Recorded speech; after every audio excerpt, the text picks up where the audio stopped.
Hello everyone, today I'm going to be sharing something a little bit different with you. And that is the honestly kind of weird story of how I got into metal and then later down the line discovered Christian metal. Now, like probably a lot of you watching, I grew up on Christian radio, and for the first 12 years of my life, Christian contemporary music was the only exposure I had to music at all. But during that time, I did hear a little bit of Christian metal, or at least hard rock, because my dad listened to Red. And I actually hated it. The first artists I really got into were like Matthew West and Micah Tyler when I was around 13. But as I reached the ages of 13 and 14, I started to drift away from Christian contemporary and listen to more Imagine Dragons style stuff. Basically, if you can picture it being in a sports drink commercial or something like that, then that's what I was listening to. And for whatever reason, I was also a really big fan of Post Malone. I still don't know why I liked his music a lot, but I did. But the more and more I got into music that wasn't just Christian contemporary, I came to the conclusion that Christian music wasn't for me, because I assumed it was just going to be basic, boring music.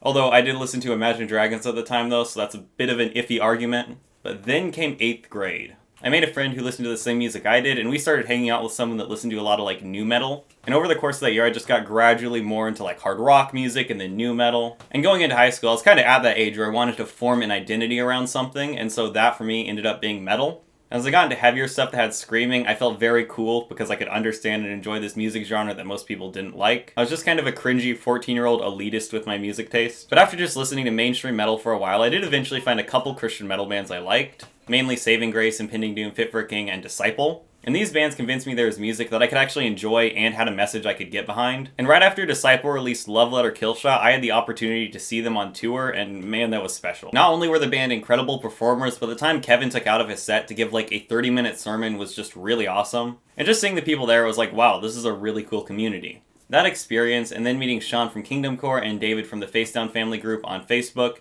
convinced me that I really want to be a part of this online community I was seeing, and here we are. Now I will note, as I mentioned earlier, I made being a metalhead my identity, and that wasn't a good thing. The reality is, being a Christian, being a son of God is my true identity. And as odd as this sounds, I legitimately judged people who listened to music I didn't deem good, and made choices about who I hung out with based on this. And really, I think that's something we can happen with whatever we put above God in our lives, and so I thought that was just important to note. At any rate though, that is how I discovered Christian metal. I thought this would be an interesting video to make, considering this is something I've never talked about before. I think the Christian metal community is really awesome, and it's a first place on the internet where I felt fully welcome. In my experience, the Christian metal community is an important light in the often dark culture that metal has. It's been really great to be a part of this community and get to meet so many awesome people. Anyway though guys, that's all I have for you today. If you did enjoy this video and want to see more Christian metal content like this, feel free to like and subscribe. And with that being said, thanks so much for watching, and see you guys later.